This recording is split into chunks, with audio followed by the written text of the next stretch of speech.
తెలంగాణలో రేవంత్ రెడ్డి పరిపాలన విధానం మీకు ఎట్లా అనిపిస్తుంది?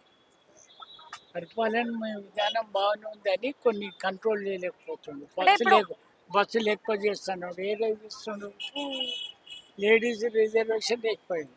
అంటే ఉచిత బస్సు రావడం అనేది ఉపయోగకరమా కాదంటారా?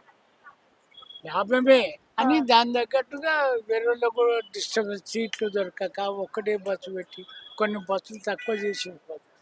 అంటే ఉచిత బస్సుల వల్ల వీళ్ళకి పెడితే బాగుండు లేడీస్ కే కాకుండా అని అనిపిస్తే ఎవరికి పెడితే బాగుండు అనిపిస్తుంది మీకు? ఎవరికి అని ఏం అంటే చెప్పలేమండి. సీనియర్ సిటిజన్స్ ఉన్నారు ఇంకా నేను సీనియర్ సిటిజన్. ఆ, ఓకే. అయితే ఇప్పుడు చూస్తున్నారు కదా, రైతు రుణమాఫీ అన్నాడు, 2500 అన్నాడు, ఇలా ఉచిత పథకాలు ఇచ్చుకుంటూ పోతే రాష్ట్రానికి నష్టం కలగదంటారా? నష్టమే అని మేము చెప్తే వాళ్ళు వినారుగా. వాళ్ళకు ఓట్లు కావాలి. అది అంటే ఇప్పుడు కేసీఆర్ కాదండి, భూస్వాములకే దొరుకుతుంది అది.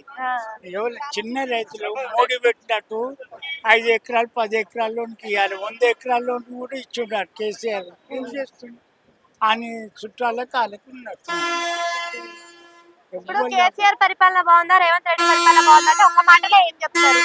మాకైతే రేవంత్ రెడ్డి కేసీఆర్ కంటే